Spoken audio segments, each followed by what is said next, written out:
Welcome to episode 52 of the Wasting Time podcast. I'm one of your hosts, Chris, as ever. I'm here with Nick. How are you, Nick? You alright?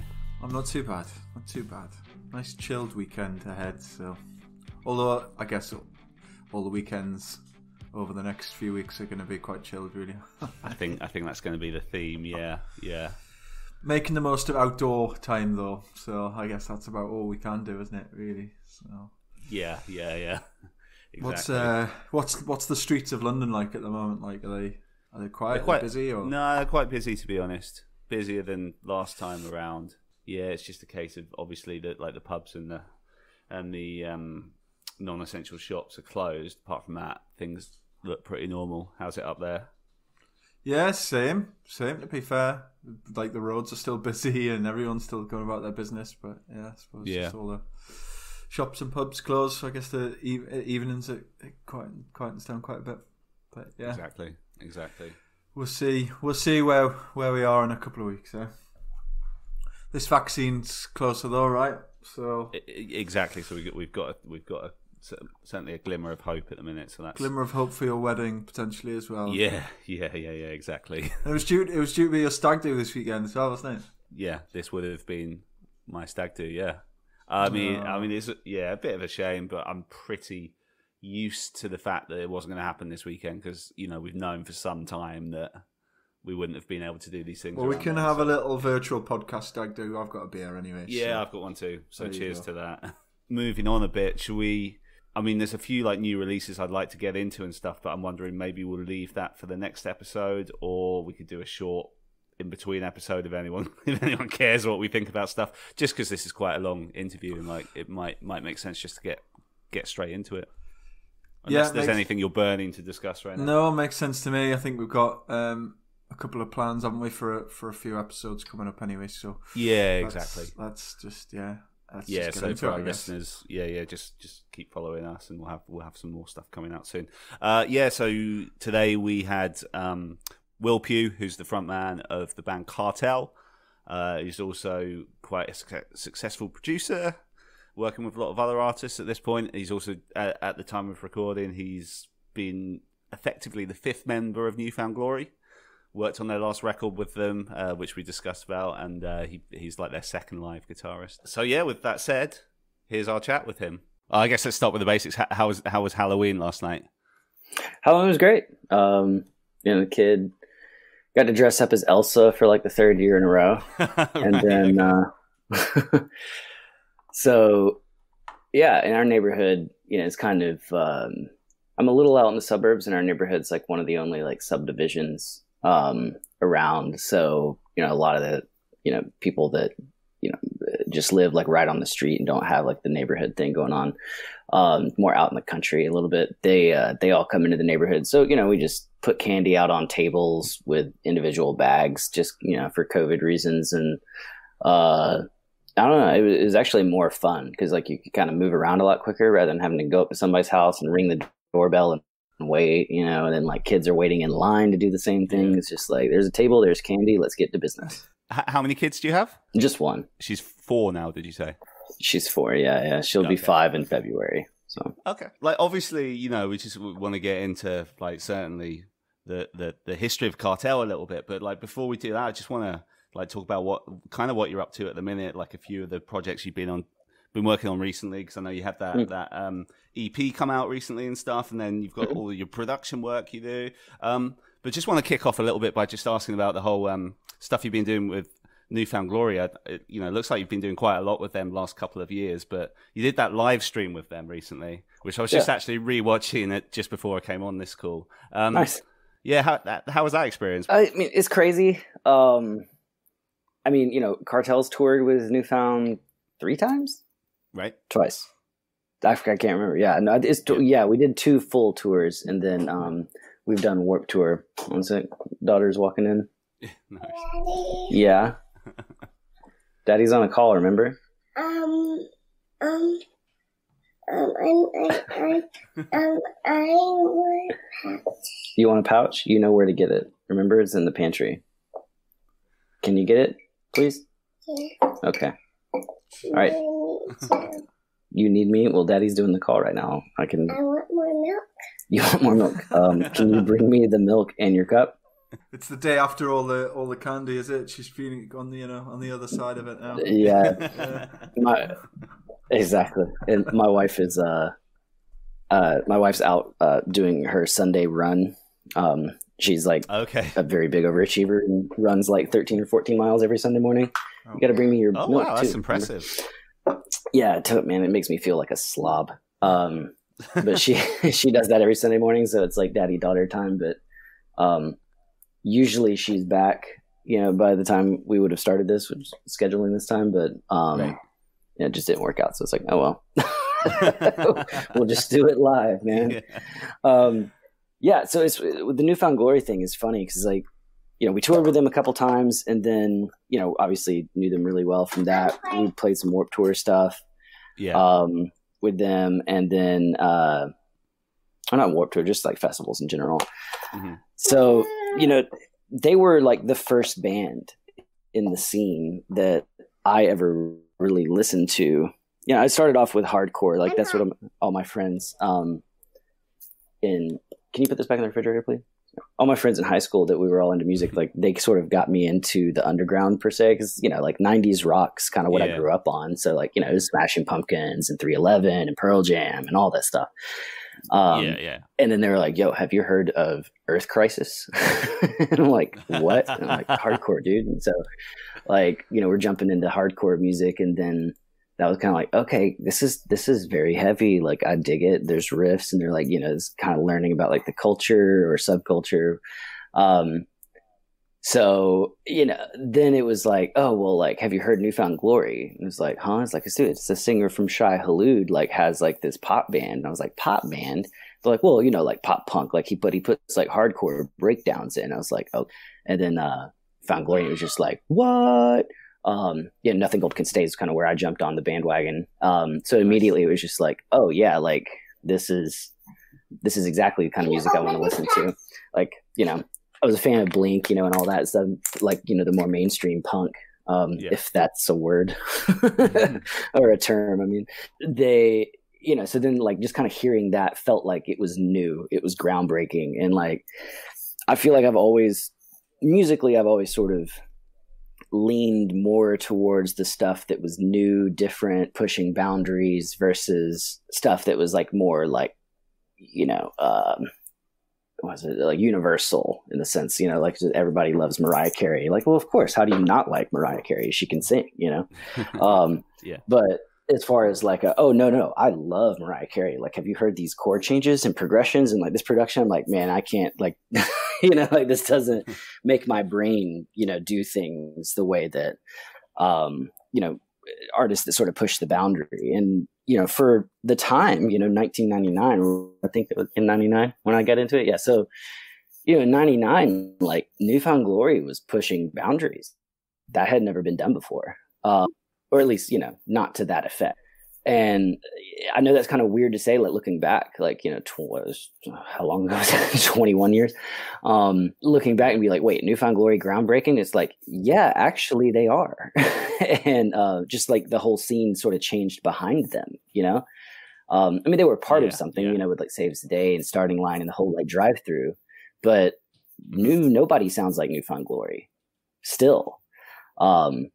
So to be able to have like that band that like totally grabbed my attention when I was like 16, turn into like, oh yeah, we toured with them, but like legitimate friends. Like it's hard to kind of remember like when we weren't friends. It's like, wait, hold on, when did we start?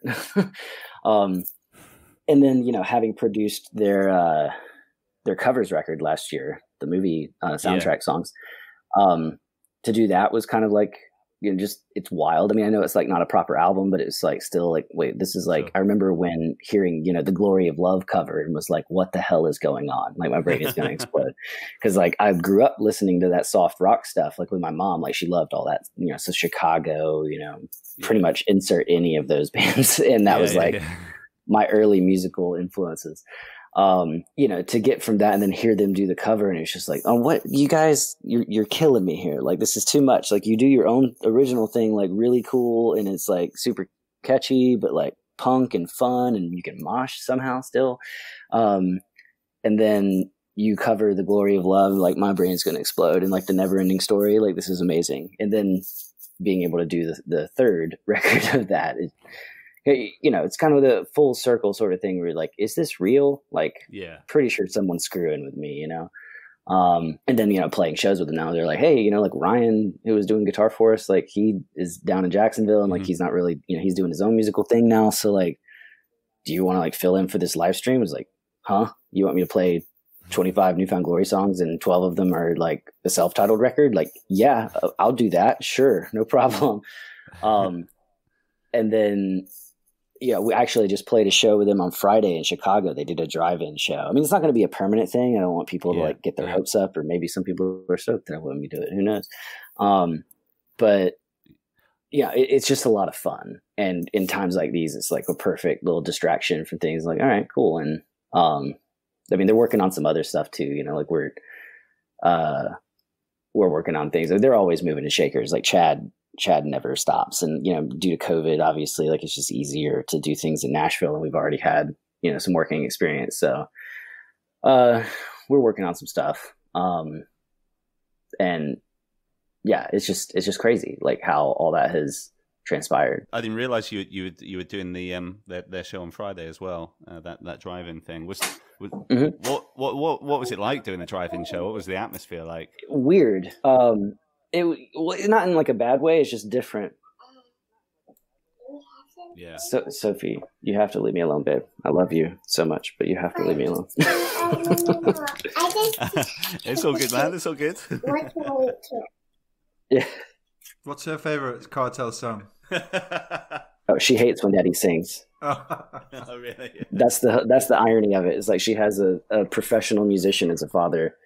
And singer at that. And then anytime like I'll sing along with one of her songs in the car, she's like, no sing, no. Like it's immediately like, nope, don't want it. I'm like, do you have any idea? Like this is what I do. Like I'm good at this. Like she's like, no. And I'll like play like, you know, mommy tried it one time. She played one of the songs. And she's like, who is this? This is Daddy. And she's like, turn it off. Just like, I don't think it's that she doesn't like it. It's just that she doesn't care, you know. It's just give it time. Give it time. You got plenty of time to work on that. Fair enough. Yeah. So, yeah. She. It's funny. Like when I'm working on stuff at home, like work other artists like production stuff, I'll bring it home from the studio to work on. I have a little rig here, and she'll hear me mixing stuff, and you know.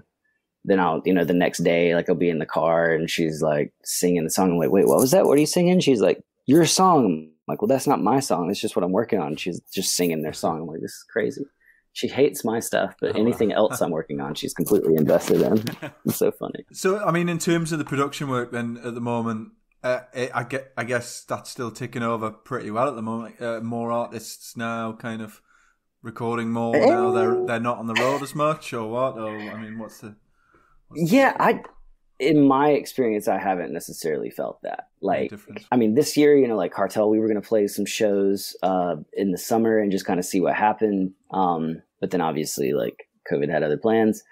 So I had sort of cleared my production schedule anyway, or like not really like gone after things like I usually do. So I didn't really have anything from March until like when late September. So yeah, about a month ago. It's different in Nashville because a lot of the country artists, because of, you know, radio still being a thing that works for them, they can still put out singles and still like get stuff done. And they're doing the drive-in shows a lot more in general in the country scene. So those people, if you're working on country music, you're still in business. You're still rocking. I do not work in country, so I haven't really noticed that. And, you know, Nashville is not necessarily like a bastion of, you know, the underground scene. So it hasn't really worked out for me, but I've noticed other studios in like cities or, you know, regions where, you know, my scene is sort of represented a lot more. Those studios have remained like, I wouldn't say busier, but they haven't fallen off any. So that's always good. It's just different, you know, because like, this isn't this scene isn't one where bands make money off of, streams. Sure. All Time Low is probably the only one that ever has. And like, of course, like the My Kim and Fall Out Boy, but those are always exceptions. Yeah, of course. But like, you want to go like that one tier down from, super fame of those guys.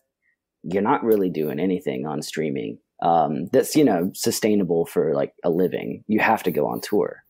And without touring, the labels aren't really getting that promotion for the streams. And then I honestly don't know how labels make money in the scene. So they're not shelling out, for bands to be like, oh, we got to like, stay relevant. So we need to like write some new music and do some stuff. I mean, I think a lot of people are writing. So maybe in like, I don't know, a month or two, like early next year, we'll see like an explosion of people like, okay, I need to record. I've been writing all year. I've been stuck stuck at home. So maybe that'll happen. And, hopefully that'll happen. But if not, then I don't know. We'll see what happens with everything. All these guys have my daughter just brought me a Hershey's bar as a surprise. Thank you. It's very thoughtful. She's doling out the candy, man. She loves it. Where's that? People touring shows, playing. I mean, it feels like a long way away at the moment. I guess there's these drive-in shows, and we've had like these socially distanced concerts up here. But I guess for like the alternative scene, and we spoke to Alan Day last week from 4 Years Strong, and he's just like, I can't imagine like going out on tour and playing all these venues and not have our audiences on top of each other going absolutely crazy, And I guess that part of shows feels like a hell of a long way away at the moment, doesn't it? Yeah. I think even if it'll be split, there'll always be people who are like, screw it, risks be damned, I'm going for it. Which is, whatever, to each their own, right? But for a large percentage of people, like, I don't think, unless there's like a cure or like, this vaccine is totally got it down, like no worries. And nobody's scared of polio, you know what I mean? Like, I think if you have something like that, then you'll see it return back to normal. But I think there'll always be like some portion of the population that will be reticent to, get right in and, cram up against a barrier and sing a bunch of songs and sweat next to a bunch of strangers. Like, that feels like it might not ever happen again, or maybe not for a very long time. Which is strange. It is weird. I take much more of like it is what it is approach to life more recently, like very into meditation and like, metaphysical, like that whole thing. It's the only thing that really helps to manage anxiety for me. So, with that, like when lockdown started, like I kind of freaked out like a week or two before it all started because I'm try to stay as on top of like the news in the world as much as possible. Just to know what's going on, And when it was like, oh yeah, it's like kind of spreading out a little bit. And I was like, that shit's coming here and it's going to be gnarly.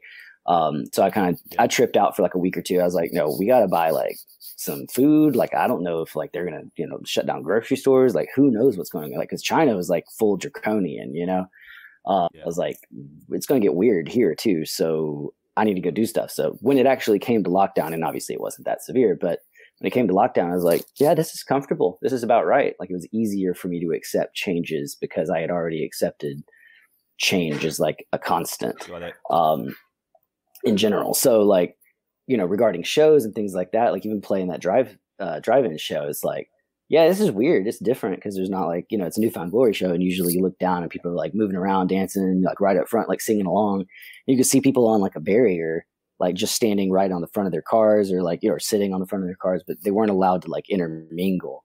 There were still like 600 cars. Like it was pretty packed as far as the parking lot goes.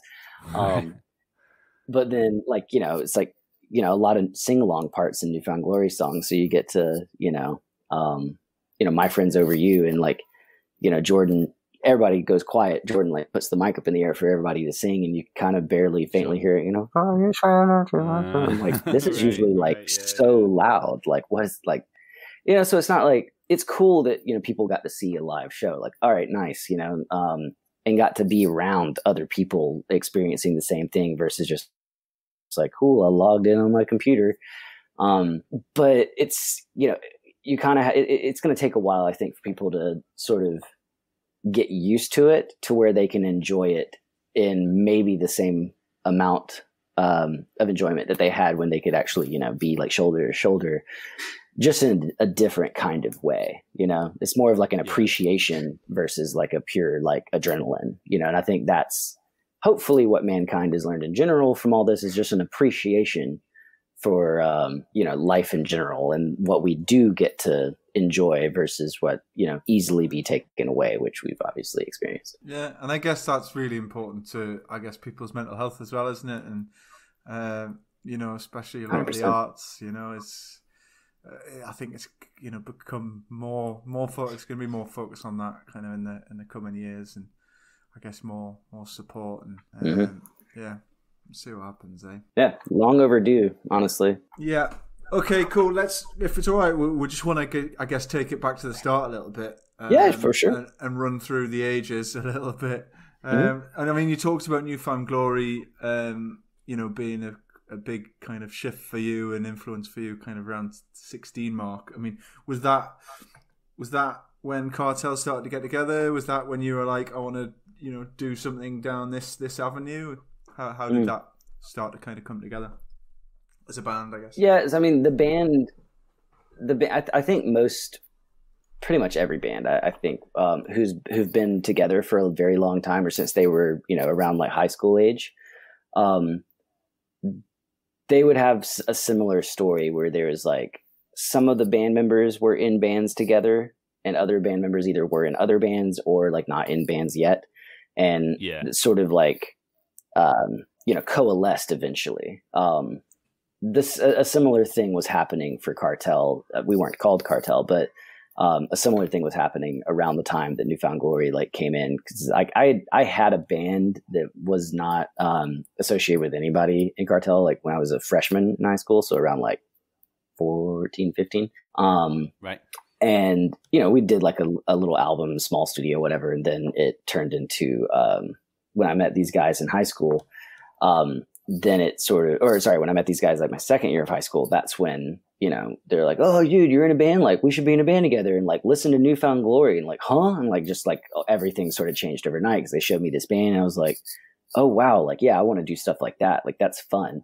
And then we sort of, you know, started, Kevin, Cartel's drummer, he was in that original iteration, as well as Joseph. So like me, Kevin, and Joseph, we always refer to ourselves as the nucleus, because everyone else in Cartel was either obviously had been in Cartel at one point, or had been in other bands before it bands with friends of ours. So yeah, right about then was the beginning of, you know, so New Found Glory being introduced to me, and then starting like my first like punk band, I guess. That all happened right about the same time. Cool. So I guess when did that start to really kind of pick up some momentum? I mean, what was your kind of early journey, I guess, before you started to get kind of picked up by, was it the Militia group that signed you? Militia group. Militia group, sorry. Kind of what was the road before that? Just local stuff? Yeah, pretty much. You know, like that high school band,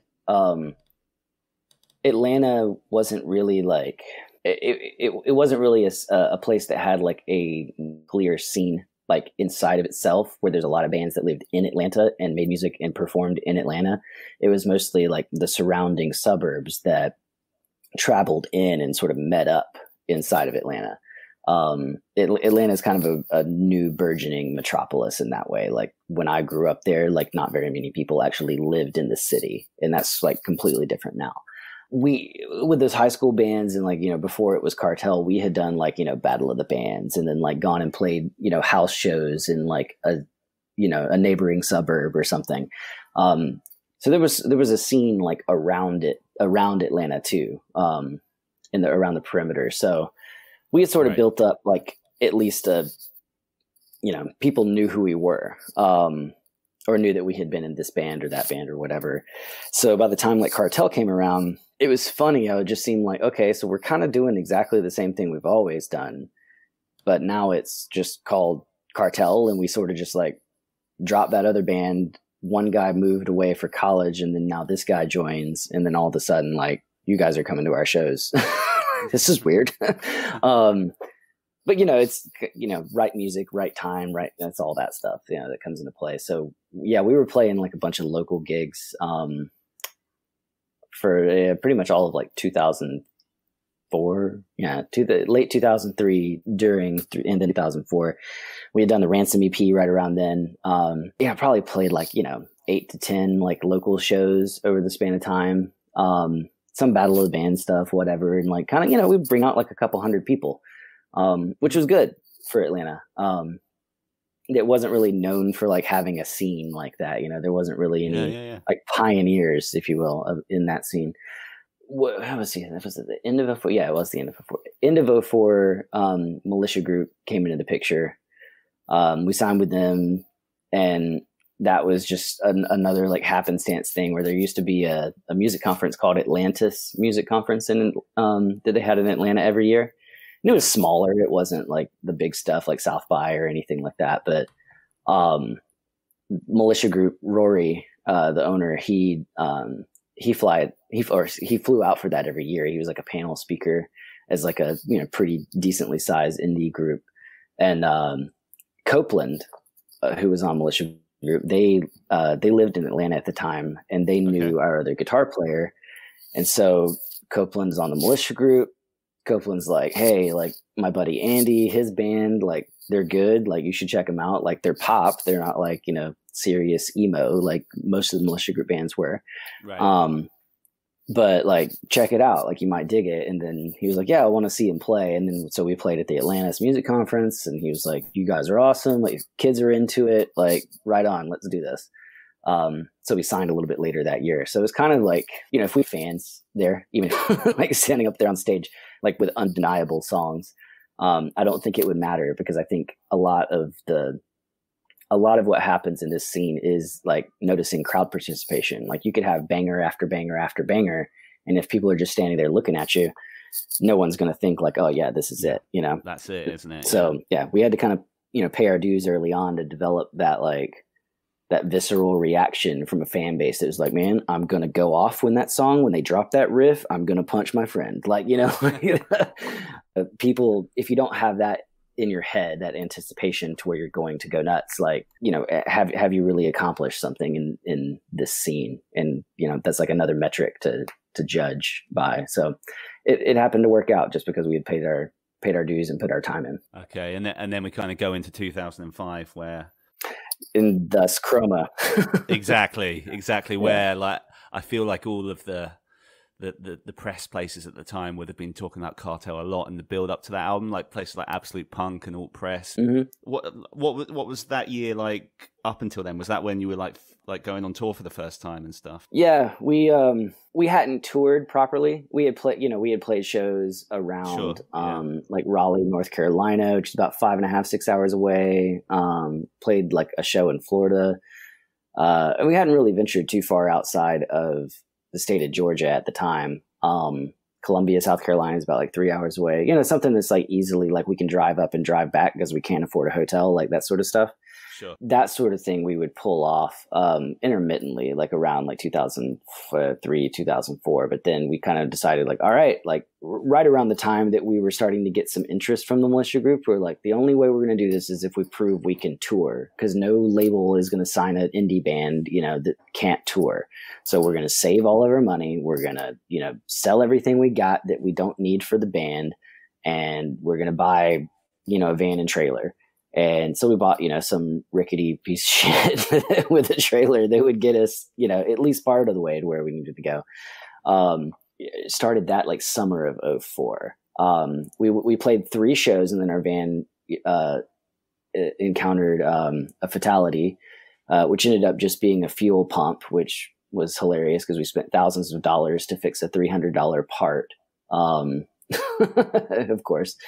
And then we really started touring after we got signed with Militia Group. They bought us a different van that actually would get us across the country. And, we started that in like late 05. And so we did 2 or 3 different tours, like just, play into like, if 50 kids showed up, we'd be stoked. We're like 50 kids in Phoenix, Arizona are showing up to see Cartel play. This is crazy.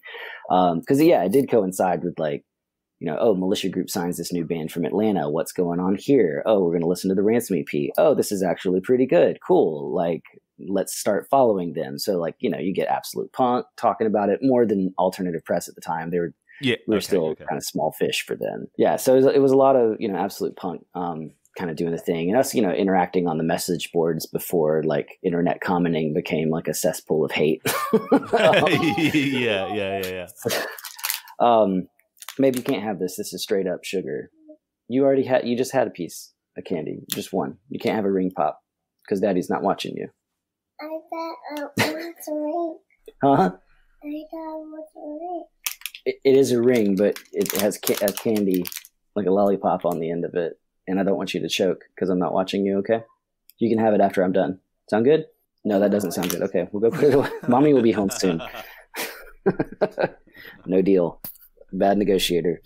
That's where was I? Oh no, I was just kind of leading you into the those first sort of touring days, and then Chroma. Yeah, that's right. Was Chroma kind of like a life changing moment? Was it as big as that? Would you say? I mean, because it kind of, I guess in our scene, it was kind of a huge thing at the time. I remember. It's as I get the frontman and kind of the guy who wrote most of Chroma. Like it was like. It's weird. So like I had always written songs. I was the only child. So like, when I found music and like got my first guitar, that's what I did, instead of like going out and playing with friends, like I played with my guitar and wrote songs, as early as like 14, 15 years old. So I had always done that. When Cartel, like when the band in high school started, like I already had one, but then like when the, what would become Cartel, that started.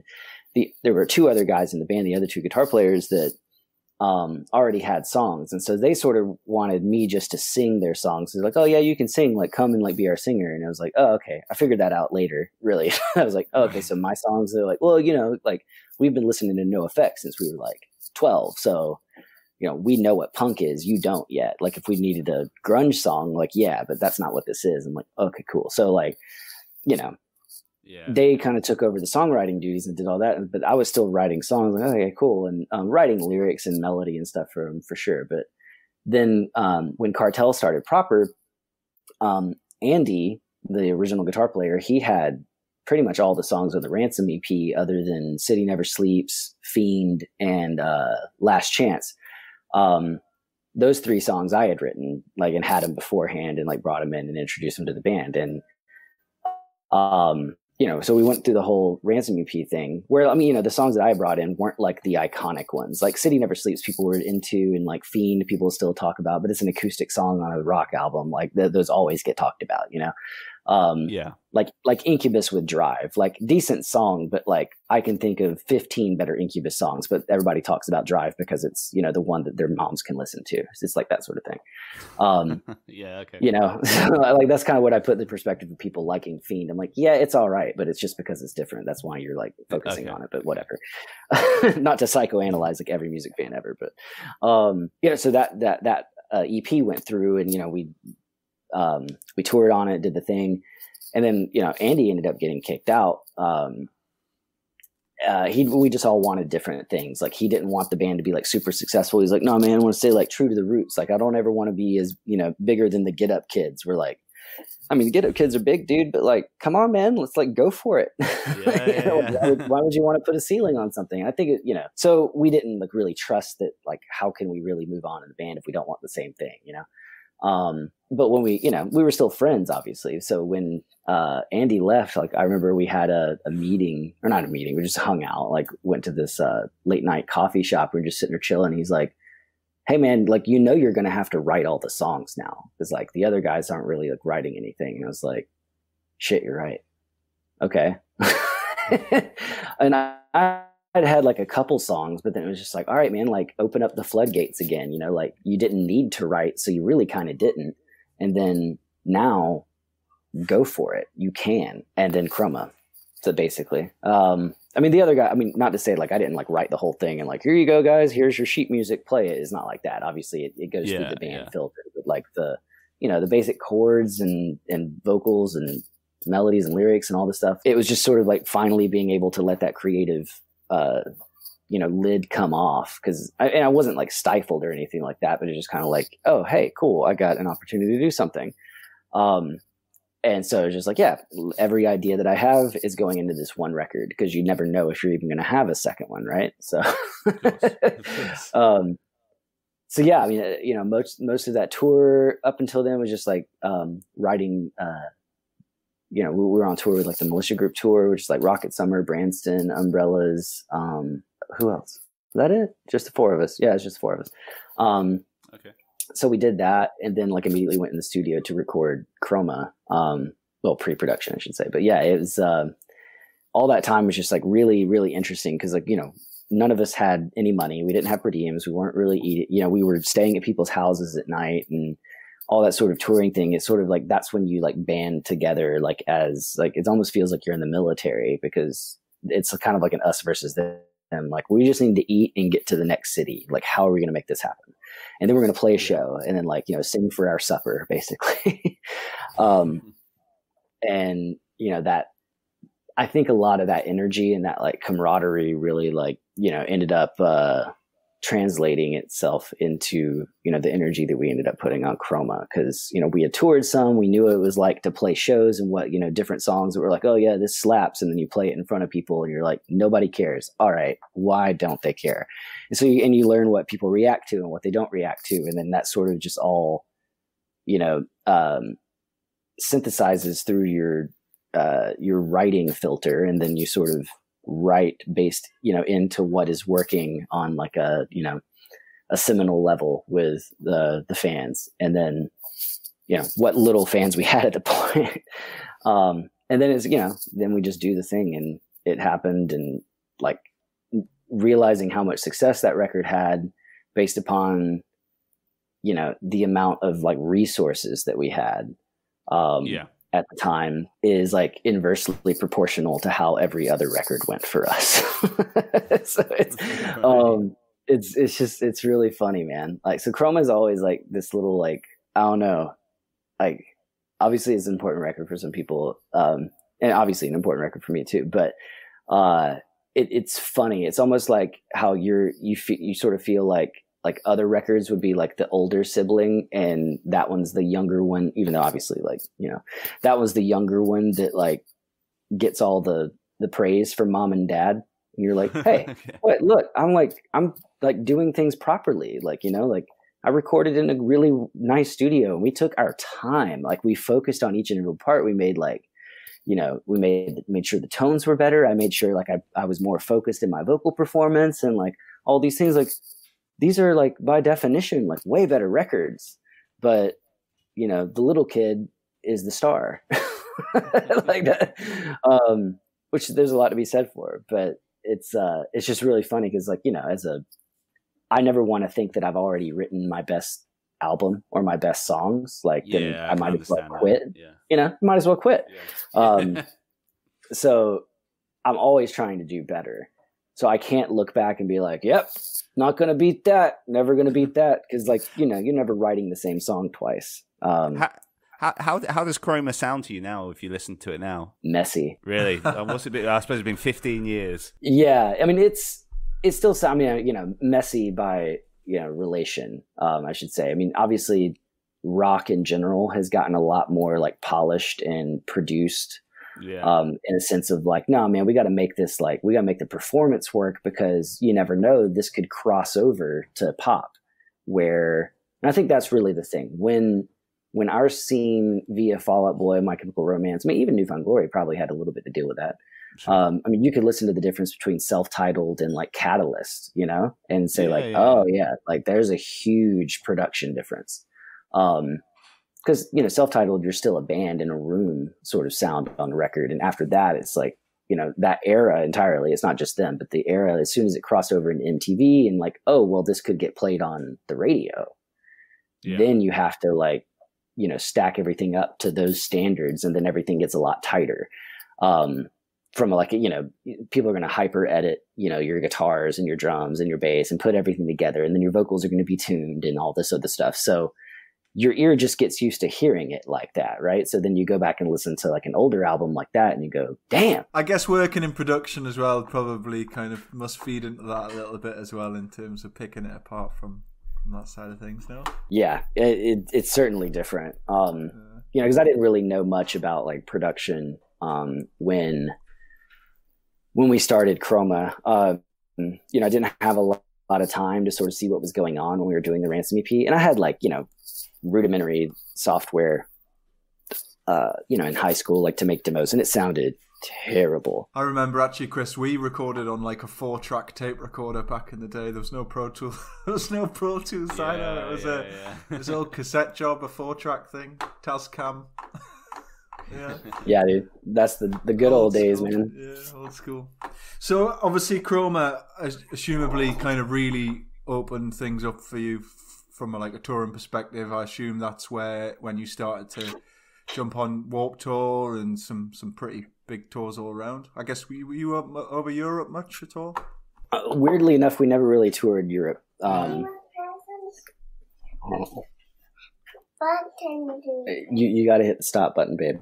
Yeah, so Chroma released like 3,000 records first week, and we were like, oh my god, we're famous, you know, like we actually were on like the Heat Seekers chart on Billboard, like as like 198 out of 200, like whoa.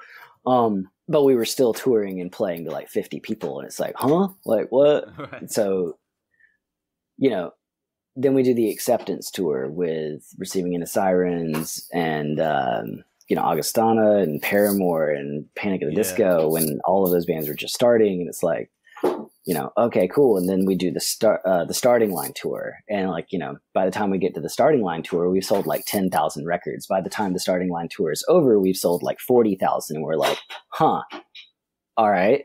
And then it's Warped Tour, and then we've sold like 80,000 records, and we're like, what the fuck is going on? And then we do the Newfound Glory tour that fall, and we're playing college shows, and it's like, okay, now we're at like 120,000 records. What? Okay, this is nuts.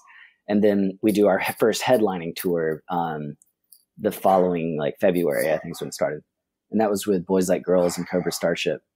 And you know, we sold out 36 out of 39 shows, and our record's at like, you know, 200,000, and we're selling like 15,000 records a week, and our song's number 19 on top 40 charts on the radio. And it's like, okay, I fully don't understand what's going on, because literally a year ago, no one was here, and we sold 3,000 records like worldwide. And now like we've been to Japan, Australia, the UK, and we're headlining and selling all these places out. Like, how did that happen so fast? Yeah, it's a strange thing to explain if you haven't actually been through it yourself. So yeah, that's about as well as I could do, I think. Yeah, sure. How many UK tours did you do in the end? Let's see. Plain White Tees. Yeah, we both saw you on that one. Yeah, that was our first like proper UK tour. Right. Everything else was like slam dunk. And then like the intermittent dates that you do between that. Yeah, so I think like 4. Yeah, no, and we did like an actual we did so I think we've been to the UK 4 times. It's either 4 or 5, but I think like it's 4 proper tours, and maybe that 5th one was just like slam dunk random. Got you. Yeah, and we did like because we did the Chroma stuff around there too. Yeah, so yeah, 5 I think. So I guess it wasn't too long from that point that majors started to come along, and was it Epic that started to show some interest? Yeah, so that's actually like that's actually a very interesting story, and it kind of gets into the weeds of like the legal processes behind labels, and you kind of wonder like, why don't bands get bigger than they are? And then like you hear stories like this, not that like that had anything to do with us, but like then you start to understand like, oh, there's a lot of like BS that goes on in the background. Right on. So Militia Group was distributed through Sony, and like what distribution, like just, I don't want to like explain things like if they don't need explaining, but I feel like most people probably don't know this stuff, but distribution, in a sense, is the people who actually own the record labels, because that's where like, the rubber meets the road. They're actually manufacturing the records and putting them in stores and, yada, yada, so on and so forth. There's the ones for the digital distribution they're responsible for, like actually, signing it off. They're essentially the people that own the music, and the labels like are, like the managerial arms of that sort of thing. For the artist, like, they're the, content providers, if you will. And Militia Group was distributed through Sony, and we had garnered a lot of interest from Lava Records, which, had Simple Plan and, but yeah, pretty much Simple Plan was the one that like was off of, our scene. Of course. They also had Kid Rock. Yeah, a little further removed. A little bit different. Yeah, just a little bit. So yeah, they had Simple Plan, and they were kind of looking for another band, and one of the junior A&Rs who like we're still good friends to this day, he loved our band, absolutely loved our band, and I think he had heard about him from his brother who lived in Athens, who's still a bud to this day. And he lived in New York and worked for Lava. And he was like, yo, Andy Karp, who was like the head guy, he's like, you have to look at this band. Like, let's sign him. And, they looked at us and they came down to Atlanta and saw us play, like right before we even recorded Chroma. And, long story short, a lot of things go through and they're like, yo, we want to sign this band. Like, what's got to happen? And Rory from the Militia Group's like, hey, cool, all about it, but like we're distributed through Sony. You guys are Warner, Warner Atlantic, and that's like oil and water. They essentially, the label has to get bought out in order for us to be able to sign with Lava, because with Sony, because Militia Group's an independent label. Yeah, if we're going to go to a major, Sony has right of first refusal. So like one of Sony's majors would have the chance to counter, and say like, no, we want them. We're going to claim them and we're going to upstream them. Which I think most people are familiar with the term upstream. So that's essentially what that's sort of centered around. Well, Lava wanted this bad. So they're like, we're going to do everything we got to do. We're going to buy you off. We're going to buy Militia Group out of your distribution deal and put you on Warner. And Militia's like, yeah, cool, awesome. So Jason Flom, who's the president of Lava, he's the one that's making the call, right? He's headed to LA for some reason, but also going to LA to meet with Rory and like do the deal, shake the hands, and do this thing. He's on the jet. Okay, he's on the private jet from New York to LA. Leor Cohen, who is the owner of Warner, calls him up, grounds the plane in Denver, fires him on the tarmac, and then sends his ass home on coach or something like that. I don't know if that part's true, but it works for the story, so we'll go. Yeah. And it was completely unrelated to signing our band. They just had beef from like forever. But that obviously negated our deal. We would have to wait on the next president, whoever it was, to do it. But in the meantime, because he had already initiated the paperwork and basically signed a letter of intent, if you will, that triggered the upstream clause in our deal with Militia Group. So Sony now has to make an offer. Okay.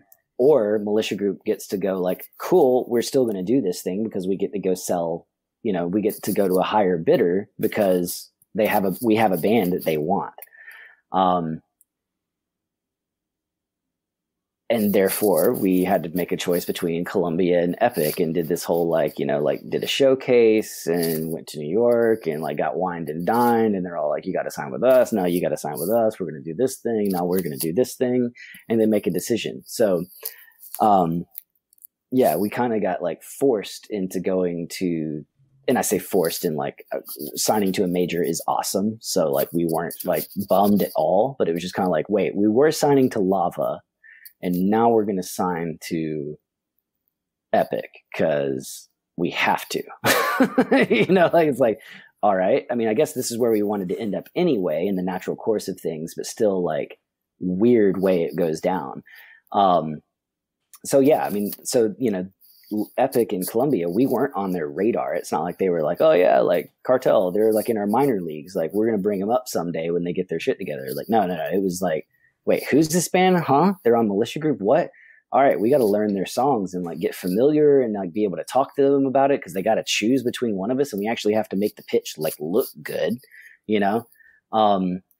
So we never actually got signed by our A&R. You know, they weren't out there searching for us. Like our A&R at Epic, he was a good dude and we had fun and like he genuinely cared about our band. I don't doubt that for a second. But like, you know, he managed the Fugees and 9 days, you know, before he was an A&R at Epic. So I'm like, wow. What do you know about punk or pop rock? Or, you know, like you don't know anything about our scene. Like, I love talking about Star Wars with you and like, you know, Wyclef, so that's cool as shit. But like, you know, like what? And Vanessa Carlton too. Yeah. Oh, right. Nice. I mean, I have to say I love a bit of 9 days, but that's a whole other dude, yeah, dude. Story of a Girl, man. Come on. Yeah.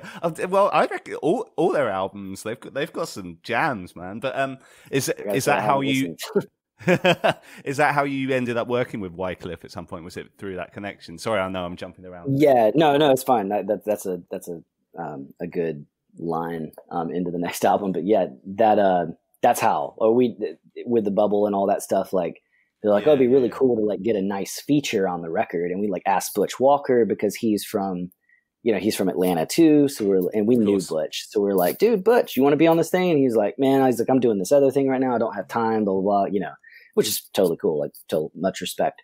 But we were still kind of left in the lurch and we were like, I don't know, like, you know, what if we get like some sort of like hip hop collab? We're from Atlanta. So like there's a bunch of rappers that maybe we could work with. Right. And so they're like, who would you want to work with? And we're like, duh, Outkast, like, come on. And they were like, they're not going to touch this with a 10-foot pole. So it was like, oh shit. Okay. And then Peter, the A&R, brought up, he's like, well, I used to work with Wyclef and like Wyclef loves collaborating with artists outside of hip hop. So like maybe he'd be into it. And we're like, well, yeah, but what song? And he's like, well, Wasted is like, you know, a very different song for you guys. So maybe he would be into that. It's like, all right, yeah. And then send him to the track and, you know, it all worked out. So it was funny because like Peter like approached it and he's like, by the way, like how it kind of works is like, if he features on your song, he's going to ask you to feature on his. Would you be cool with that? I was like, you mean he would want Will Pugh to sing on a Wyclef song?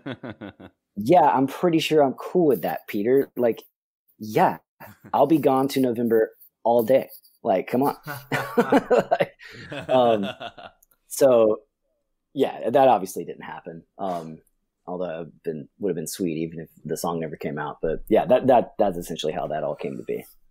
So what was the score with this whole MTV Ban the Bubble thing then? I mean, how did that actually start? And who initiated that? Yeah, I mean, we got approached by the label back when we were on tour for that self-titled tour with Cobra Starship and Boys Like Girls. That's when they hit us up. They were like, hey, like, by the way, because, you know, honestly it was, you know, top 20 at radio. And so we're prepared. They're going to radio to Say Anything Else is the next single. Like we shot the video, like we're about ready to go and like Throttle Down. They're like, we're taking this thing to the top, you know, that sort of idea. And so, you know, it comes to like, you know, radio ad day is like a week away, which is like a big day. Cause if you don't get tons of ads, like nobody puts your record on.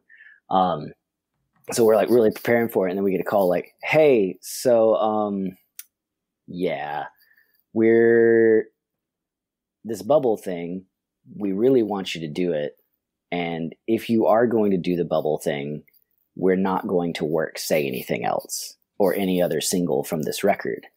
And it was like, well, why? And they're like, well, because it starts in May, it's February, like it's too early. Like that radio campaign would last through the summer. But what are we supposed to do? Just all of a sudden, like not promote the song? I was like, No, it's still cool to promote a song on the radio while we're on MTV. You know, like that to me still makes sense. They're like, yeah, like radio department, like, you know, we ran it through our analytics or whatever, and we just don't think it, like, it's not going to compete. And like, we don't want to, like, I don't know if this, I'm sure it had something to do with like MTV and Band in a Bubble not wanting to be promoting the record that we had already put out when we're recording the one that we are about to. Yeah, right. I mean, okay, I get it. Cool. But you know, that was the thing. It was like, all right, well, like, what happens if we say the hell with that? Like, we got success running. Like, let's not screw the momentum up. Let's just keep going. They're like, well, you kind of can't do that. Not that like we were forced or anything, but it was like, if, you know, Peter was very real. He's like, listen, he's like, I'm all about it. Like, if you guys want to do that and that's the direction like that you want to take your band, and say like, no, we're like, let's stay with the momentum that we have and not like try to do something bigger, like throw some, you know, fire or some kerosene on the fire, then I got your back. But as a label, they're probably going to go like, okay, cool, and then like forget you. Well, I mean, where were you guys with it then as a band in terms of the idea? I mean, obviously you went with it obviously because, you know, part of you had to, but I mean, where, you know, what was the vibe amongst the... So like, you know, hindsight being 2020, we probably still would have done it, just in, I mean, not necessarily with like the results, but like going back and looking at what it was, like the actual experience and how they like produced it and did all this other thing, not the record, but the actual show.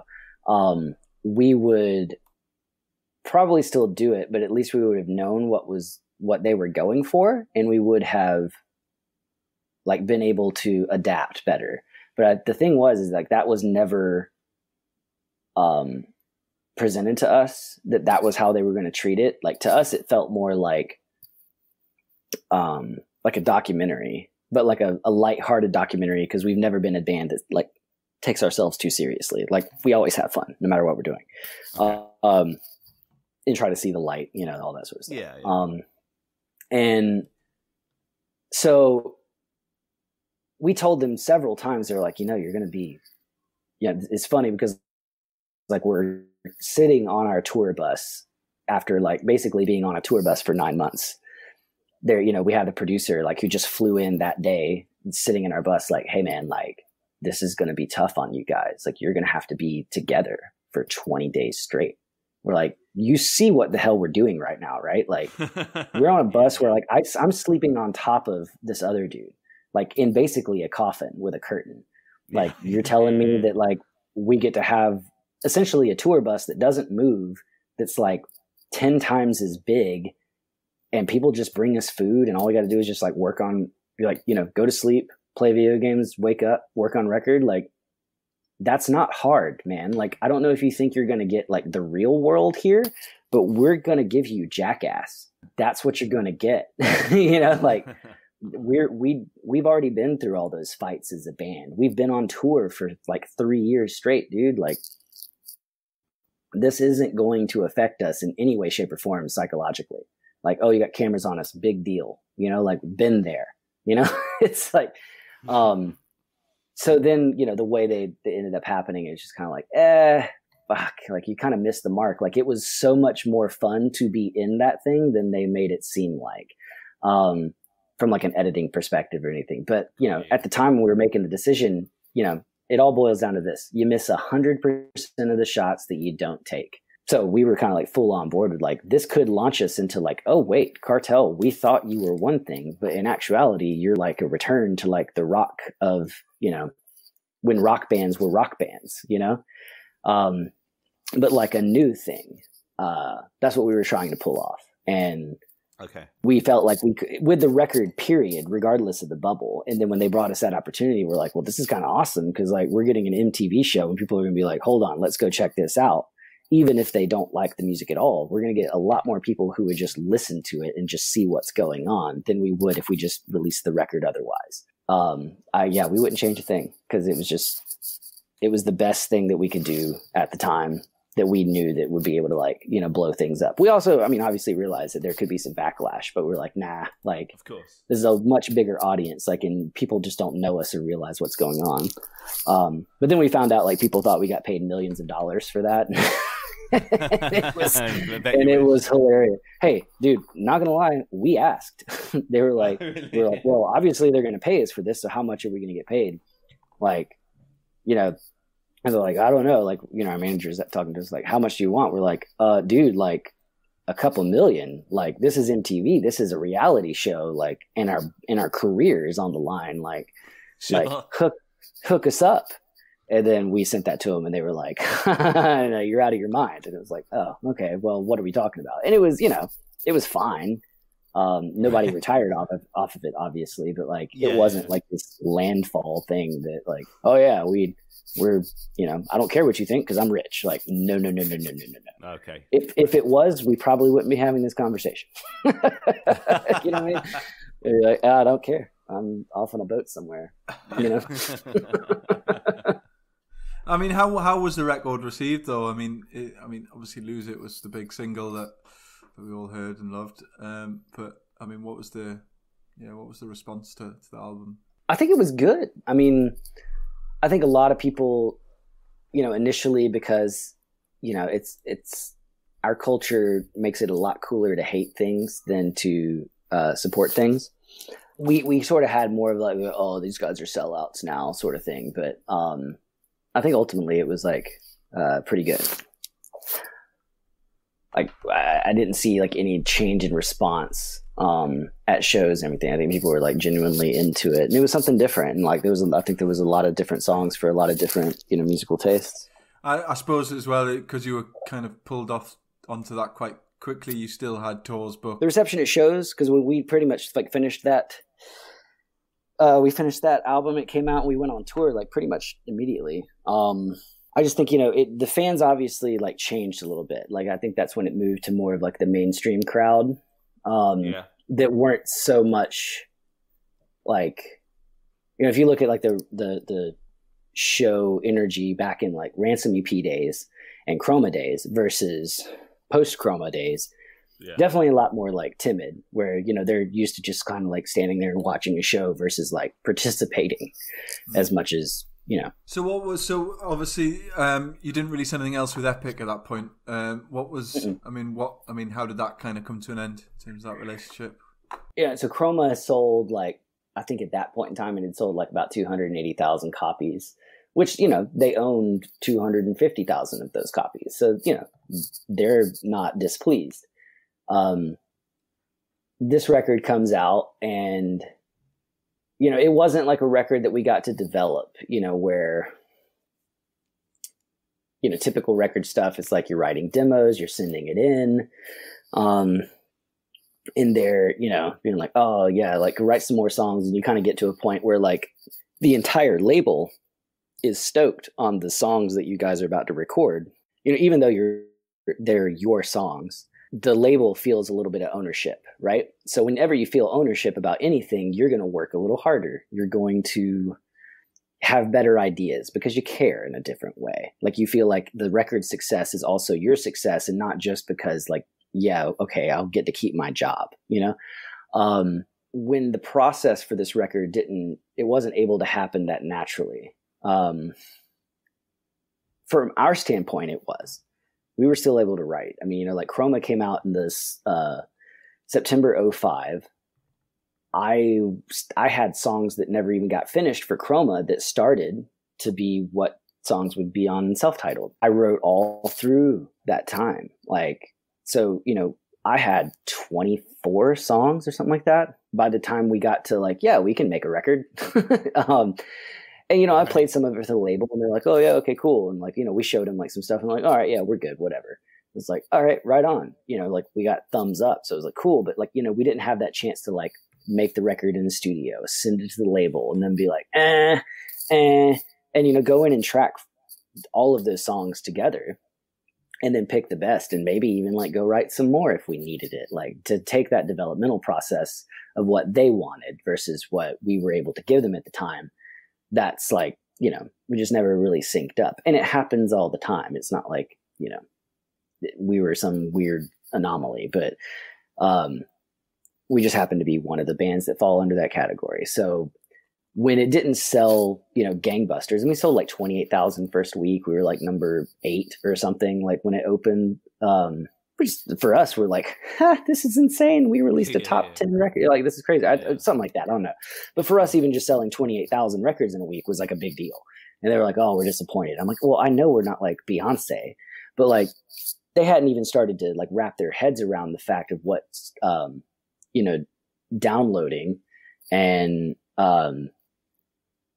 what streaming was doing to the industry. It's like, our career happened during the point in time where people weren't even aware of what was going on in the industry. Now they can look back and like, oh yeah, from 2006 to like 2011, like sales went down steadily, for everyone. Until like they figured out how to make the deals with Spotify and, all that sort of stuff. And it's like, oh, okay, well, yeah, bingo. Like technology, shot us in the face basically for 3 years. And we happened to have our peak during that point in time, and major labels didn't understand it. And we didn't have like the tour turnouts like a Fall Out Boy or something like that, with it, had radio success and arenas to go on, where labels are like, oh, we don't care that we're selling 30% less records because we've got our hands in all this. Look at this, that pretty much ended things with Epic. Not in like a, we're kicking you off the label. It was just we actually asked to get off the label. We're like, listen, this kind of sucks. And then like Wind Up had already approached us like, hey, like, are you guys happy? Like, it kind of seems like this isn't the way your band should be worked on. And funny enough, like Wind Up had actually tried to sign us back when we were still on Militia Group. But I honestly, like the guy showed up at a show in Bloomfield, New Jersey, which is like a very, very, very small suburb of New York. And I say that proportionally. But, we played like some cafe, like my house is bigger than this venue was. And I don't have a very big house. So, we play this place, and this guy, like, this older guy who's obviously not like a typical fan of ours, like comes up to me after the show, like, hey man, like, I work for Wind Up Records. And I was like, you mean like Creed? And he's like, yeah, but like we sign a bunch of things besides Creed. I'm like, okay, sure, bud. But I'm like, I kind of don't believe you. And turns out he was like the guy at Wind Up. Oh, wow. I mean, not that like I shot anything in the face. We're like, Wind Up, come on, no way. Like that's just too, that's not going to happen. And then same guy, like, he'd come to some shows, and I was like, oh dude, Mike, what's up, man? Like, didn't realize that who you were at the time, but like, cool, man, I'm glad you're still coming out. And he was like a true, genuine fan. And he was like, yeah, I see the Epic's not really like stoked on your band anymore. Like, we're still stoked. Like, I love that record. Like, well, can we do something? And it was like, well, maybe they'll let us go. And our attorney's like, pretty sure they'll let you go. So that all worked out like basically about a year after the bubble. That was like pretty much to the day when we ended up like signing with Epic. It was, I was going to say, it was only a year later you actually released that Cycles record as well. You were straight in there. Did you have that written already, ready to go? Or well, it was like 2 years. Cycles released in 2009. Self-titled was end of 2007. But we were certainly right. So funny enough, how I just mentioned all like the development part of making a record that we didn't get to do with Epic was like on overdrive for Cycles. Yeah. So the executive A&R at Wind Up, there's a guy named Greg Wattenberg, who's like pretty prolific and very successful songwriter. So they kind of brought him on as like creative A&R, right? For the whole label. And so I'm sending songs directly to a guy who like, he wrote that OAR song, Turn the Car Around. That song was currently on the radio, like killing it, here at least. I think I'm pretty sure it was a number one. I don't know. I heard it more times than I wanted to. And usually that means it was number one. Good song, but just like, come on, like again. But he wrote that song with the OAR guys. And at the time that was number one is when I'm sending in demos for Cycles to the same guy who I'm just kind of like, fuck, like these aren't number ones, obviously, but like you're having to judge them in this like current period of time where, your ego is getting stroked super hard because you have like the number one song in the country, and very well deserved. But like, it's in a weird headspace, and this is obviously me like projecting on them, but like I'm sitting here going, damn, like I'm not sending these guys like the same sort of songs. Like Cartel will probably never be a band that has a song that is, ubiquitous across the board for people, because we're always going to rock, and that's gonna put some people off regardless of the song. But nevertheless, I'm sending it into, the filter of that guy, and he made us better. Like, honestly, like I'm more proud of Cycles than any record we've ever done. Interesting. Okay. Yeah.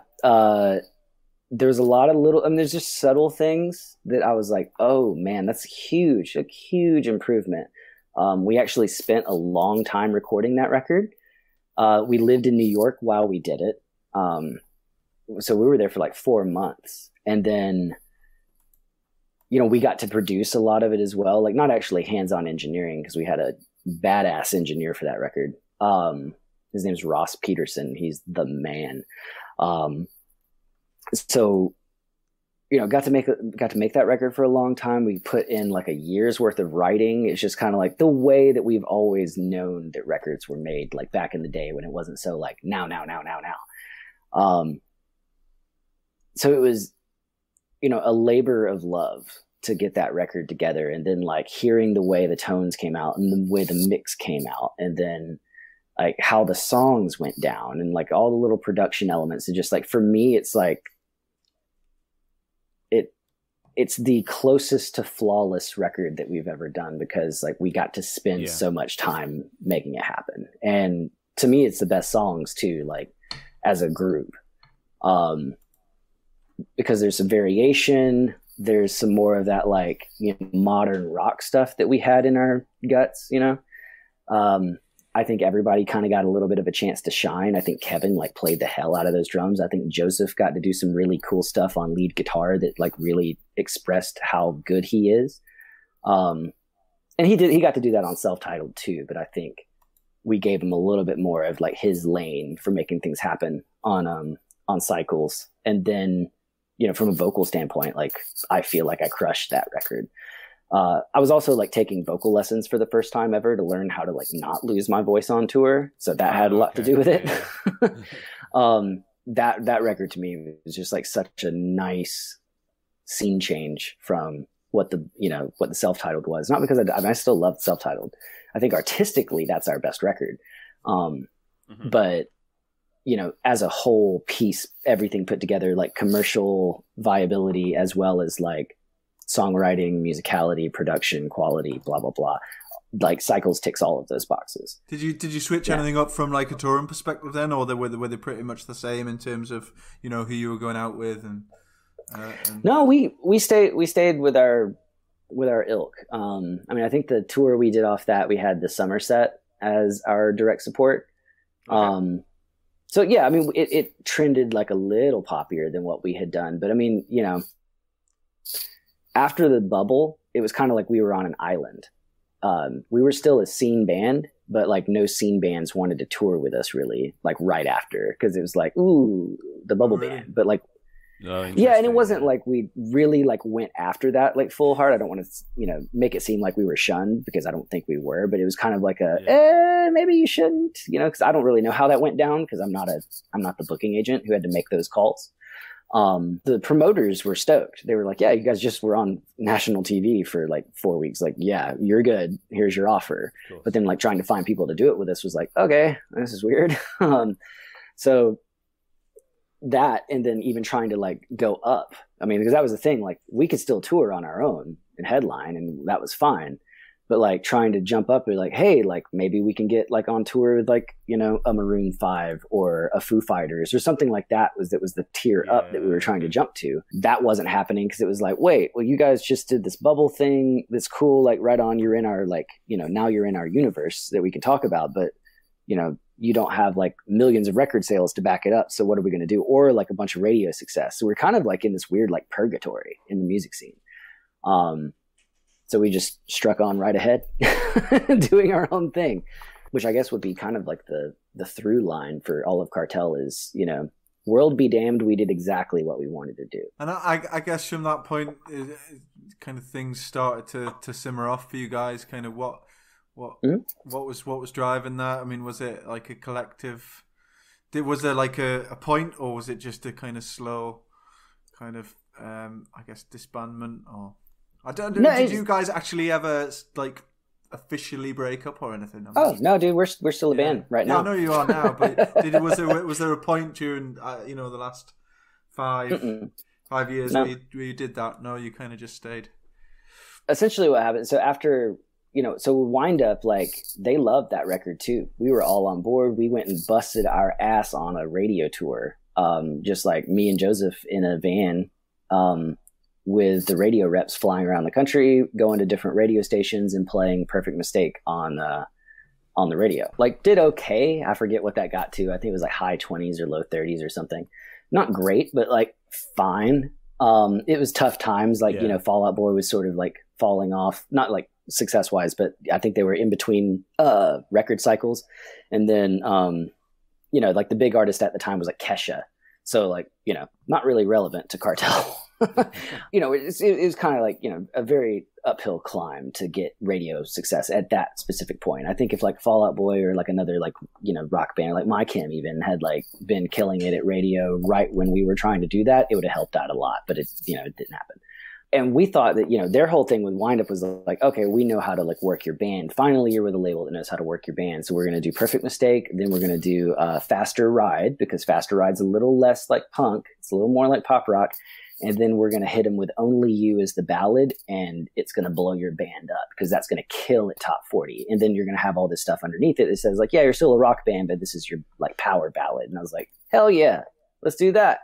Yeah. And then obviously none of that actually even happened because it was just like, it changes hands. People are like, oh, it didn't do as well as it's supposed to. We don't really want to put all this money into it. And it was just like, but the plan, what about the plan? Like we never actually saw the plan through. So how can you say it's a bad plan? And then the head guy, Wattenberg, we still talk to this day, but he's like, hey man, like, why don't you, want new Cartel record? And I'm like, okay, what you thinking? He's like, what if you guys like go a little bit more like Gin Blossoms, like tone it down a little bit to where we could actually work it to radio, to pop and do all that sort of thing. And I was like, man, that's not really us, dude. Like we're, turn it up and kick ass. And he was like, yeah, but like, rock radio, like, the guys I talked to there, they're like, yeah, the band's good, but like his voice is too, like, it's too clean for rock. And I'm like, well, that's stupid. Like Freddie Mercury, like Bon Jovi, like all these dudes, they had clean voices and they're like rock gods. What are you talking about? It was just kind of one of those things like, all right, well, like he's like, I figured that'd be your answer. And he's like, and I totally like understand like that's what you should do, but like we're not really going to be able to move forward. And it's like, okay, cool. So now we don't have a record label unless we do music that we don't want to do. And fuck. So we kind of all had like a talk, and we're just like, what do we want to do? Are we going to like, sell out or change, or are we just going to like keep doing what we're doing and DIY this thing and just say, screw it. Like we're going to put the records out ourselves and just try. And that's what we did. So it was like we did an in stereo EP, and then we did Collider, which I'm really proud of Collider. I think we did a good job on that record. I really like Collider. I mean, it's not on streaming services over in the UK. I don't know if that's Dude, part of it. Tell me about it, man. It's hard enough to be a musician, especially now. God. Yeah. But like, why streaming services and like independent distribution channels want to make it so unnecessarily difficult for artists to be able to get their music into the marketplace is beyond me. Cause like we're already getting screwed on the payout, right? Like this is the most thankless job from a monetary perspective that you could ever possibly do. Notwithstanding like janitorial services, like that's a thankless job for sure. But that right there kind of leads to kind of where we got to the point where it's just like frustrating for us because we tried really hard. We did the Collider thing, and it was like then we even like sort of like shopped it out to labels. Like, hey, like what if we go back into like the indie world with like, try a Fearless, a Hopeless, a Rise, all these sorts of things, and kind of put it out there. And it was just kind of like, yeah, you guys are kind of like, like you've been there, done that. Like, it just seems like we'd be signing like, a band whose career is like already kind of over. I'm like, but we're not done. Like, we can still put out records and go tour. Like, we don't have to sell out 2,500 caps to like make it work for us. I'm surprised like a Hopeless wouldn't have picked that up. Dude, I mean, yeah, exactly. Like, it's a weird, we've always sort of been that band that has gone like between the cracks, for better, for worse. Like, we've made our way into major label stuff where we probably wouldn't have at any other point in time because of like that Lava story. And for us, I mean, we're kind of like, and I don't mean this to be salacious or even like controversial, but like sitting in our chairs from like what we've done and the decisions we've had to make, and we'd be talking all day if I gave you the full rundown of like all the decisions behind Cartel's career. But like, suffice it to say, for us, like, we feel like we have every decision we've ever made and just kind of how we've operated our band has always been the most punk rock thing that we could possibly do. So, because it was very like much DIY, rebellious, like, nah, we're not going to do that. Or like, yeah, we're going to do that. We're going to take the risk because it's the hard decision. Like, the easy decision would be to like, no, don't do the bubble because everybody's going to pan your band for it. It's like, yeah, but like, we could stay here and like play to 800 people and, get labeled this like guilty pleasure, versus like a serious rock band. We could do that, or we could actually try to like take it to the next level and show people that like we can do more music than just, like, baby don't follow, like we can do more serious things. Not that that's like an unserious song. It was, a poor example, but you get what I'm saying. Yeah. We can use minor chords, you know what I'm saying? So, we always felt like we were trying to do the thing that like was as true to our current selves as possible. So like, when we went pop, we went straight pop, and we were all about it. Like, Lose It, it was like, yeah, man, let's go for it. Let's do it. And we were all on board, but then, we also have songs like Lonely One on the same record, or even like If I Were to Write the Song, it's like all like weird, like Silverchair type, like chords. And it's like, all right, yeah, same thing, but we're like, we're all in every time we do it. So that's how we've always felt our band was. So when we got to, we did Collider, and it's like, okay, cool, right on. Then it was like, all right, well, I'm going to start like producing records because I like doing that. And we're not touring enough for me to really like make a living. And we're not, is my daughter on a microphone trying to sing. She hates me singing, but she'll sing her own stuff all day. So yeah, like then it was like what, 2014. So we're like, yeah, the Chroma tour is like next year probably. So like, let's just like not tour this year and make it like, let's build up a little momentum of like anticipation. So we do the Chroma tour, and then like pretty much right after that is when we found out that my wife was pregnant with little Miss Sophie here. And I was like, well, I'm not going on tour. I'm not going to miss that, So we, and then Nick like got married, and he and his wife had a baby. So it was kind of like, yeah, we're going to be like parents. And Joseph started touring with Third Eye Blind. And then, Kevin opened up his bar, and it was like, yeah, like, let's be adults and like live real lives for a little bit. So was your kind of personal journey always kind of, you had production in your sights straight away and it was straight into that? Or did you have a bit of a break? I think I've just always been interested in it. And it was like, I produced and helmed the board for all of Collider. I didn't mix it, but I did all that stuff. So it was like, all right, yeah, like I can do this. So like, and this is a lot of fun for me. So like, let's go make records with people, because it's something I can do when we're not on tour. We're not making our own record. And then it sort of started just becoming a thing where it's like, well, yeah, I kind of dig this like no touring thing. And being in the studio all the time, because I just love being in the studio. That's always been my favorite part of being in a band, is not playing shows or being on tour. It's making music in the studio. Okay. Because it's kind of like having an idea in your head as like the guy who was like writing the songs, and like kind of, I would say like a close allegory for people is, Elon Musk. He had the Tesla car in his head at one point, and then he gets to drive a Tesla now. Like Right. That sort of thing where it's like, I have this song in my head and now I get to make it happen. And then I get to hear it be done. That's where like, you know, you can't replace that feeling of like accomplishment. We're just like, yes, like this worked out. You know, like this idea sounds exactly how I wanted it to. And even the challenge where like, you know, sometimes the song doesn't turn out how you want it to. And you're like, it's a dud, you know, damn it. So having that, like that razor's edge sort of thing, like it's going to suck or it's going to be awesome.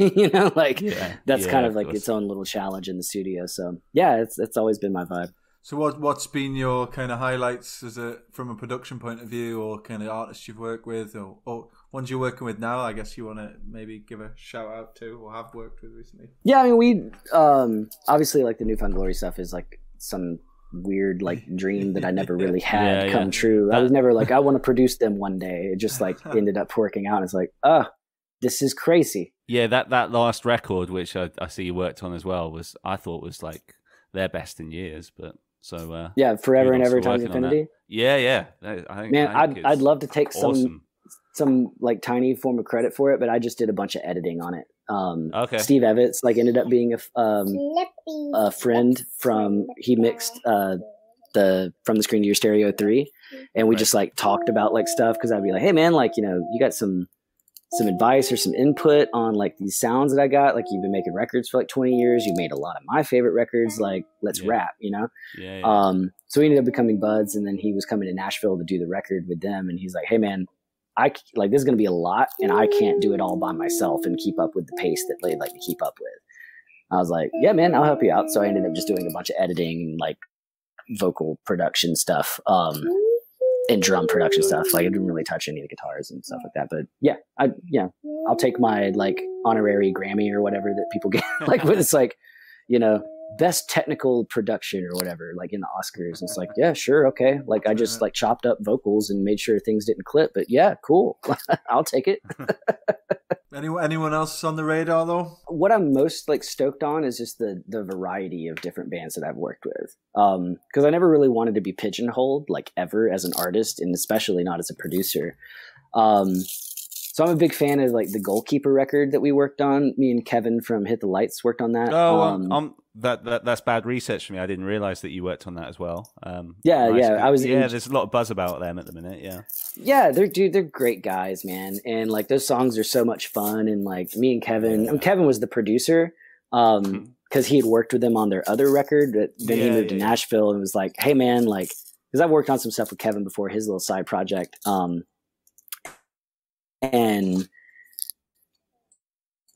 he was like, dude, like I like working with you. Like, can you come in here and help me do this thing? Because like I don't know anything about actually like making a record other than like the way songs should go and like recording techniques, but I don't twist knobs. So I'm like, yeah, dude, let's do it. Let's hang out.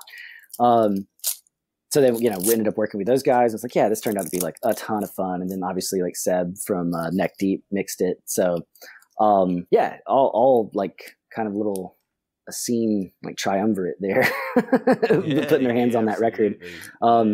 That was a lot of fun. And then, you know, obviously that's like more in like the same Cartel world, but I worked with a band in the past called Team, which was Caleb from Forever the Sickest Kids as the singer. And that to me is like still like one of my favorite things I've ever worked on, because it's just like so like Caleb's a very, very talented, like, but kind of out there like thinker from a musical standpoint. And that was just like so much like fun. It was just very adventurous, and like, you know, we didn't have anything of a budget, so we're just kind of like shoestringing this thing together as much as possible. And it turned out to be like the thing that, you know, I've worked with a couple other artists that are like, yeah, that Team record's what made me want to work with you. I'm like, that's crazy. Cause like that was literally like a bedroom recording that we like managed to make work, except for drums. So they were a lot of fun. A band called Hydra Melody. I think they put out a really good record. It's called Nocturna. They're a great band. I don't think they're really doing anything anymore, but great band nonetheless. And then what else? Oh yeah, a band called the Foxies that's here from Nashville. They're doing stuff currently. They're very active. Well, you know, not during COVID, but yeah. So hold on a second. My daughter's about to rename a hard drive, and I can't have that happen. There we go. All right, let's move this keyboard so you don't mess up all of my file directories. Thank you. So the Foxies, they're a three-piece. Singer's name is Julia. She's like if Debbie Harry and Gwen Stefani had a baby, that would be her mixed with like a little bit of yeah, dude. She's really cool. And but their sound is like it's so like it's modern, but there's a lot of like I don't know, it's almost like a little bit of a Joy Division vibe sometimes. It's really cool. So I highly recommend people check them out. Nice, cool. I guess before we wrap up and we'll let you go and tend to your daughter. I mean, what's your I mean your ambitions now for Cartel and TAURIDS? Is it TAURIDS? Do you pronounce it? Yes, that's correct. Yeah. Yeah, so TAURIDS is basically like it's a pet project because I've like Cartel has always produced songs in the writing phase that ended up being like stuff like TAURIDS. So all of those songs like it's sort of been around for a while, but you know obviously like aren't Cartel songs. So that ended up being like sort of a project of love between me and two other dudes that were in the studio, that other producers in the studio, I should say. And so now it's kind of become like its own little band. We're actually working on a new EP right now. I don't know exactly when that'll come out, probably early next year, I would imagine. But yeah, I'm super stoked on that. And then you never know. I mean, you know, this time period is like throwing up a bunch of different things that we could do. I mean, I know Joseph and I were very keen on kind of trying to get something going with Cartel, like a couple, you know, maybe some new songs. Obviously, we're gonna like play some shows and see what happens. Because you know, like my daughter's old enough that I don't necessarily feel like I'm missing out, like on you know, like baby life and things like that. That you know, you turn around 2 days later and you're like, you're completely different. Not that I'm still like not going to go do like crazy touring or anything like that for that reason, but certainly can be more focused on something like Cartel where TAURIDS, you know, it's like, yeah, I'm going to put music out and maybe we'll play some shows and we'll see what happens. Like there's no pressure, but like Cartel carries a lot of, not pressure. There's just a lot like, you know, there's a lot more involved to doing Cartel music, you know. we put out a new single or put out a new record and then all of a sudden there's like, you know, all these interviews and then you got to do photos and then you got to do a website, you know, there's just a lot more involved. Whereas TAURIDS, it's like, yeah, man, just put out some music. Cool if you like it. Cool if you don't. Sick. You know, but still you should listen to TAURIDS because it's, we're doing some cool stuff, I think. Yeah, no, I listened this morning. It's got quite electronic kind of to it. Yeah. Wholesale different from Cartel, but yeah, I mean, it's kind of like like Radiohead is in my top 5 bands of all time. As well as like Beach Boys, like Pet Sounds era stuff, like all the experimental things. So like all of my favorite artists pretty much in the top 5 pantheon are all like boundary pushers and like something different. So that's kind of what I want to be able to do with TAURIDS. It's like I kind of want to screw with your head a little bit, like the song Permanence on that record, like it's a very twisted sort of rhythm, even though it doesn't sound like it. So like trying to just like, and obviously a lot of this is coming from a production mind because I'm like, wait, he's counting it like this. And then he plays the drum. Whoa, that's kind of cool. And then, you know, just like the subject matter in general is a lot more like mature and kind of more like world conscious, like kind of delving into some of my more personal beliefs and feelings about, you know, life and how we live it, sort of thing, which is like not the place for Cartel, you know what I mean? So that's really like it's nice to be able to finally have that like schizophrenia that I can really, you know, make happen musically. It's like, all right, cool, like I can do Cartel stuff. Mommy's here, go say hi.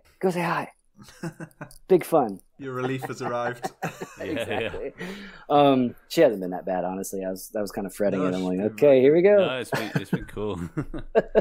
So yeah, just being able to like have an outlet for those types of songs, I think will be fun, like moving forward and potentially working on some new Cartel stuff. I mean, which we are working on. It's just kind of like, is this good enough? Like, should we do this? Like, what's all involved here? You know, how much are we going to have to make this work?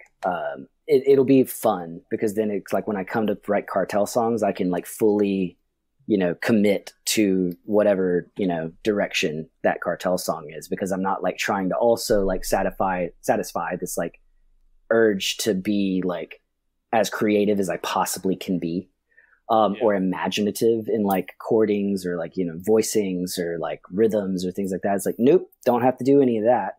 Like, cause I've already got that itch has been scratched with TAURIDS, and I will continue to scratch it.